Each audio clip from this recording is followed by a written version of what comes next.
This house right here is one of the honest to goodness true pieces of Las Vegas history. Not something you would find on the Strip, and definitely not something you'd find on Fremont Street, but history nonetheless. So some quick history on this property. It was built back in 1942. This was considered at the time in 1942, the largest house in the city of Las Vegas. 3 bedrooms, several baths, a large basement, a guest house, a swimming pool, and it sits on about 4 or 5 acres. Around 1945 or 46, it became a dude ranch that was one of the famous Nevada divorce ranches where you could come out from any part of the country, stay here, obtain a 6-week residency, and within 6 weeks, you could be divorced and free to go on about your life. In 1947, Binion, the boisterous Texas gambler and the founder of the Binion's Horseshoe Club in downtown Las Vegas, purchased his home with his wife, Teddy Jane, as a place to raise his family and keep his horses. Of course, this worked out perfectly because it was only about a mile or 2 down the road from his casino.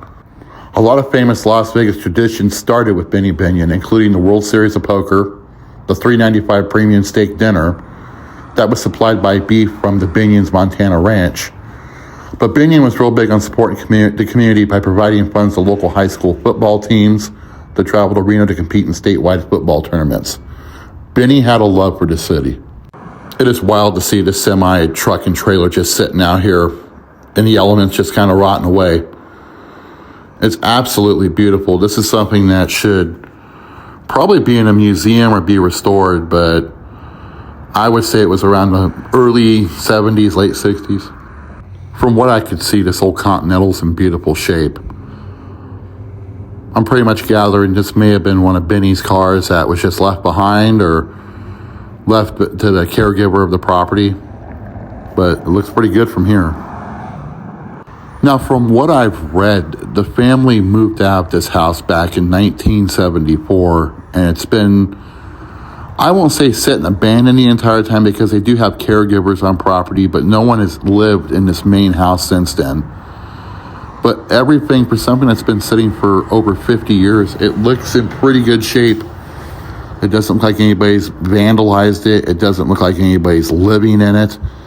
So obviously the property's being well taken care of and somebody's watching out for it. I'm believing that little building in the back there is the caregiver's residence.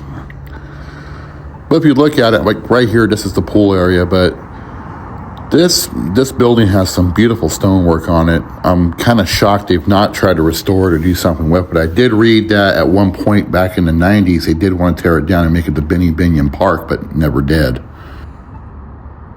This right here is the area, like this is where they had cookouts and stuff in the pool area. I did hear that Benny would invite the children of the employees at a horseshoe over where they could have sleepovers and campouts and stuff and barbecue and ride horses to give the children an opportunity to do that. So once again, he was actually a man with a big heart. This is looking through one of the top bedroom windows, probably one of the kids' rooms, and through that doorway would have been Binion's bedroom. You can look and see that the place was set on fire at one point. It's all charred inside. I did also see a story that I guess after the death of Benny's son Ted, somebody came through this house and actually tore out the walls to look for silver bullion or buried treasure or something like that. Something that has to kind of do with the deal that went on up in Pahrump after he passed away. But like I said, this place is a true, legitimate piece of Las Vegas history. And like I said, if you're not liking the Random Abyss, then what are you doing? Please click, like, share, subscribe, get the word out. We are on all major social media platforms, so come and visit us.